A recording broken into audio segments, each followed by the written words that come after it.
Hello friends, welcome back to my channel SRK drama explain. Friends, ये video मैं लोगों के एंटरटेनमेंट के लिए बनाती हूँ, so please watch full, share, subscribe and like this video.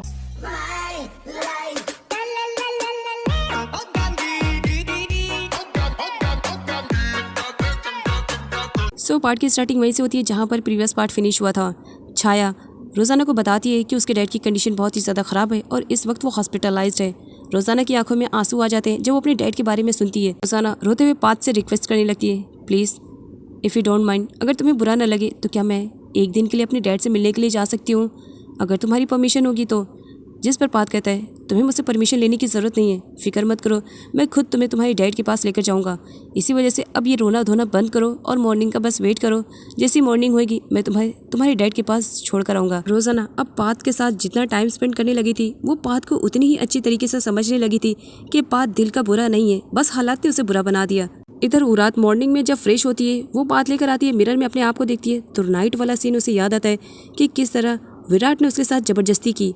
अब उसे बहुत ही ज़्यादा बुरा लगता है। वो अपनी बॉडी को घिस घिस कर क्लीन करने लगती है, कहते हुए कि उसकी हिम्मत कैसी मुझे टच करने के लिए। तब वहाँ पर सिक्योरिटी आती है और उससे पूछने लगती है कि आखिर वो इस तरह की हरकतें क्यों कर रही है। जिस पर उरात को गुस्सा आता है, वो अपनी सिक्योरिटी पर हैवी चीज़ों को फेंकने लगती है, कहते हुए कि तुम यहाँ से चली जाओ, मुझे तुमसे कोई बात नहीं करनी है। जिस पर सिक्योरिटी उसे बताती है कि बाहर उससे मिलने के लिए विराट आया है। तब यहाँ पर उरात कहती है, आज तो मैं सब कुछ आर या पार कर ही दूंगी, उसे जाकर कहो कि मेरा वेट करो। उसकी हिम्मत भी कैसे हुई, जाओ यहाँ से। अगले सीन में विराट को दिखाया जाता है। वो आता है, उरात से कहता है, देखो कल नाइट में जो भी हमारे साथ हुआ उसकी रिस्पॉन्सिबिलिटी मैं लेने के लिए तैयार हूँ।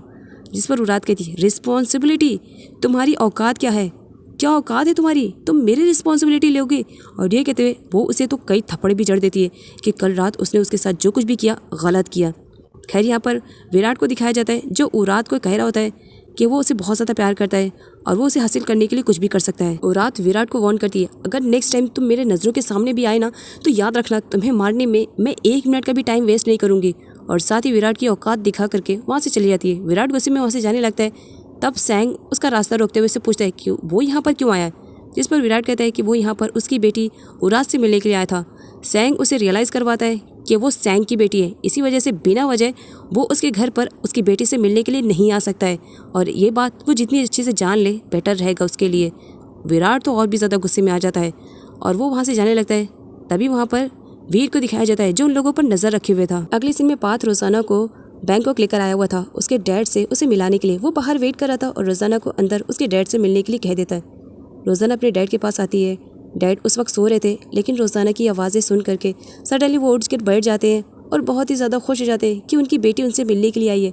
रोज़ाना रोते हुए सडनली अपने डैड को हक कर लेती है। आई एम सॉरी डैड, आपकी कंडीशन इतनी ज़्यादा ख़राब हो गई और मैं इतनी लेट से आई ना, प्लीज़ मुझे माफ़ कर दीजिए ना, आप बताइए क्या आप ठीक है? जिस पर उसके डैड उसे बोलते हैं कि तुम आ गई हो ना, अब मेरी तबीयत बिल्कुल ठीक हो जाएगी, इतने दिनों से तुम्हें नहीं देखा था ना। पाथ जो कि बाहर वेट कर रहा था उसके भी दिल में आता है कि वो रोज़ाना के डैड की कंडीशन के बारे में एक बार खुद जा करके पता करे। तो वो अंदर आ जाता है जहाँ पर वो रोज़ाना के डैड से सॉरी बोलता है कि उसने रोज़ाना को बहुत बुरी तरीके से ट्रीट किया है, लेकिन आइंदा से वो ख्याल रखेगा, वो रोज़ाना को बिल्कुल भी हर्ट नहीं करेगा। यहाँ पर रोज़ाना के डैड को दिखाया जाता है। उन्हें बहुत ही ज़्यादा अच्छा लगता है कि रोज़ाना और पाथ में जो भी मिसअंडरस्टैंडिंग थी सब क्लियर हो चुकी है और इस वक्त दोनों एक दूसरे से बहुत ज़्यादा प्यार करते हैं। वो पाथ से प्रॉमिस भी लेते हैं कि प्रॉमिस करो मेरी बेटी रोज़ाना को कभी हर्ट नहीं करोगे, ना ही तुम और ना ही किसी और की वजह से उसे हर्ट होने दोगे। पाथ प्रॉमिस करता हूँ डैड कि मेरे होते हुए रोज़ाना को कोई भी हर्ट नहीं करेगा और रोज़ाना को मैं हमेशा प्यार करूँगा। डैड बहुत ही ज़्यादा खुश हो जाते हैं और उन्हें ब्लेसिंग देते हैं कि वो लोग फ्यूचर में हमेशा एक साथ रहें और खुश रहें। इधर दिखाया जाता है रोमी और इसकी मॉम भी हॉस्पिटल में पहुँच जाते हैं, लेकिन रोमी की मॉम की कंप्लेंट रहती है, आए दिन ये है ना हमेशा बीमार होते रहते हैं, कहाँ से हम इतने पैसे लाएंगे। वो लोग तो चले जाते हैं और उनकी मुलाकात रोज़ाना और पाथ से नहीं हो पाती है क्योंकि वो दोनों अलग अलग रास्ते से जाते हैं। आगे रोमी की मोम अपने हस्बैंड को ताने देती रहती है कि आपकी तबीयत आए दिन ख़राब हो जाती है और हॉस्पिटल का बिल मैं कहाँ से पे करूँगी। जिस पर डैड बोलते हैं कि तुम्हें इतना ज़्यादा परेशान होने की ज़रूरत नहीं है क्योंकि पाथ ने हॉस्पिटल का बिल पे कर दिया है और उसने 5 मिलियन भी दिए हैं। ये देख कर के माँ बेटी तो दोनों बहुत ही ज़्यादा खुश हो जाते हैं कि उनके पास 5 मिलियन आ गए। लेकिन जब यहाँ पर रूमी को मालूम पड़ता है कि पाथ और रोज़ाना वहाँ पर एक साथ आए थे तो उसे और भी ज़्यादा बुरा लगता है, वो हाइपर हो जाती है। डैड रूमी को वार्न करते हैं कि वो पाथ और रोज़ाना की लाइफ में इंटरफेयर ना करे बिकॉज वो दोनों एक दूसरे से बहुत ज़्यादा प्यार करते हैं। प्यार ये सुनते ही तो एकदम रूमी हाइपर हो जाती है और एक बार फिर से उसे दौरा पड़ जाता है, जहाँ पर उसकी मॉम उसे संभालती हैं। अगले सीन में पात को दिखाया जाता है नाइट में वो रोज़ाना के लिए कुछ तैयार कर रहा था। उसके हाथ में कलर्स थे, वो बहुत ही कुछ सोच समझ करके कुछ कर रहा था। रोज़ाना को आते हुए देख करके सडनली उसे हाइड कर लेता है। रोज़ाना पात के पास आती है और उसके कदमों में झुक करके उसे थैंक्स बोलने लगती है। पात को बहुत ही ज़्यादा बुरा लगता है। वो रोज़ाना को ऐसा करने से मना करता है और उसे उठाता है और उसे कहता है इस तरह से तुम्हें थैंक्स बोलने की ज़रूरत नहीं है, जिस तरह से वो तुम्हारी डैड है उसी तरीके से वो मेरे भी डैड है। ये सुनते ही रोज़ाना के फेस पे स्माइल आ जाती है और वो कंट्रोल नहीं कर पाती है अपने आप पर और सडनली पात को हक कर लेती है। यहाँ पर पात जब रोज़ाना को देखता है कि उसने सडनली उसे हक कर लिया है, उसे भी बहुत ही ज़्यादा अजीब लगता है। यहाँ पर रोज़ाना देखती है कि पात उसे कुछ छुपाने की कोशिश कर रहा है। तब पात उसे शो करता है जिसमें पात ने उसकी एक फैमिली को भी बनाया था एंड एक प्रिंस को भी बनाया था। तब रोज़ाना कहती है ये प्रिंसेस तो कुछ अजीब लग रहा है, इसे तो डेवल लुक में रहना चाहिए। और ये कहते हुए रेड मार्कर से उसे डेवल लुक दे देती है, जिस पर पात कहने लगता है क्या तुम्हें ये इस तरह से लग रहा है, क्या मैं ऐसा हूँ? जिस पर रोज़ाना कहने लगती है मैंने कब कहा कि ये तुम हो? क्या ये तुमने अपने आप को प्रेजेंट किया था? अगर तुम मुझे पहले बता देते कि ये तुम हो तो शायद मैं ऐसा नहीं करती। और ये कहकर वो स्माइल करने लगती है। नेक्स्ट मॉर्निंग का सीन दिखाया जाता है। रोज़ाना उठती है चाय बनाने के लिए, लेकिन वो याद करती है कि किस तरह रूमी ने उसे वार्न किया था कि पात उसका है और वो उसे पात से छीन कर रहेगी। अब यहाँ पर रोज़ाना डरने लगती है कि कहीं पात उससे छीन न लिया जाए। नेक्स्ट में वीर को दिखाया जाता है जो पूरब से मिलने के लिए पुलिस स्टेशन में आया हुआ था।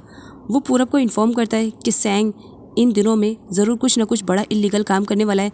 अगर उसे रंगे हाथों पकड़ना है तो ये उसके लिए गोल्डन अपॉर्चुनिटी रहेगी। इसी के साथ वीर पूरब से फ्रेंडशिप करने की भी कोशिश करता है, क्योंकि दोनों एक ही लड़के से प्यार करते थे और दोनों का दिल भी टूट चुका था।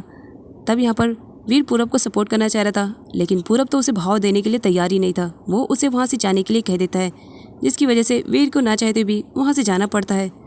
अगले सीन में दिखाया जाता है रोज़ाना को, बेचारी अपसेट बैठी रहती। पात उसे अपसेट देखता है तो उसके पास आता है और उसे अपनी गोद में बिठाते हुए पूछता है क्या बात है, बहुत ही ज़्यादा अपसेट दिखाई दे रही हो। जिस पर रोज़ाना पास से कहती है पता नहीं क्यों दिल में बहुत ज़्यादा बुरे ख्यालात आ रहे हैं, ऐसा लग रहा है कुछ गलत होने वाला है। पात रोज़ाना से कहता है तुम्हारी लाइफ में जितना भी गलत होना था सब हो चुका है, अब तुम्हारी लाइफ में कुछ भी नहीं होएगा, इसलिए टेंशन मत लो। एंड बाय द वे तुम्हारे लिए कुछ सरप्राइज़ है।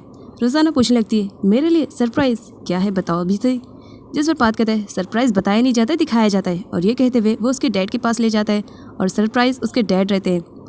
पात ने उसके डैड को हॉस्पिटल से डिस्चार्ज करके अपने घर पे शिफ्ट कर दिया था उनकी अच्छी से केयरिंग के लिए, क्योंकि पात को अच्छे से मालूम है रोज़ाना अपने डैड से बहुत ज़्यादा प्यार करती है और उसके डैड हॉस्पिटल में थे, इसी वजह से वो बहुत ही ज़्यादा परेशान थी।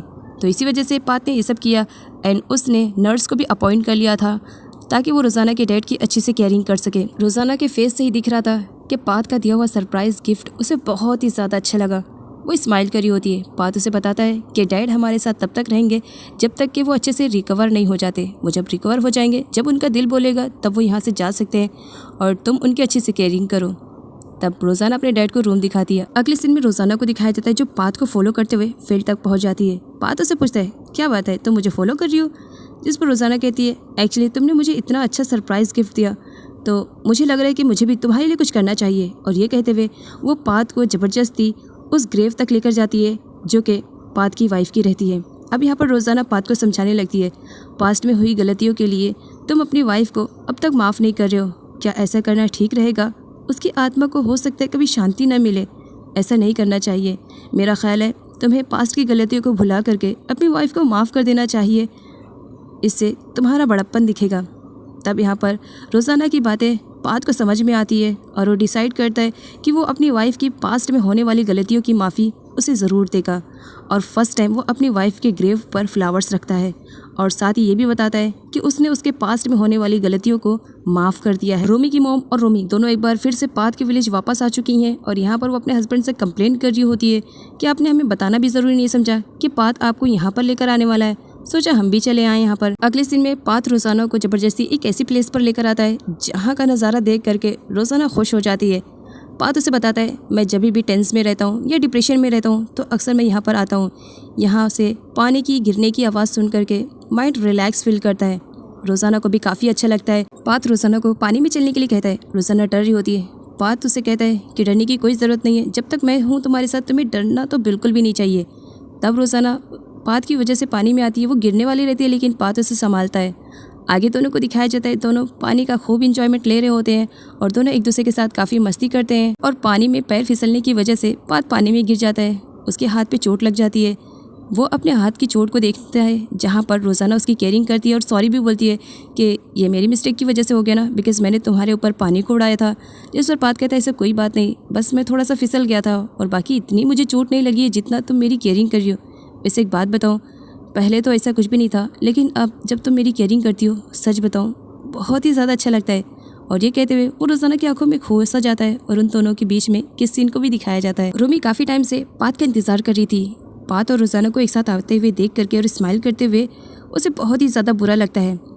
वो रोज़ाना से कहती है, तुमने डैड को यहाँ पर बुला लिया और मुझे नहीं बुलाया, क्यों? क्या मुझे तुम पसंद नहीं करती हो?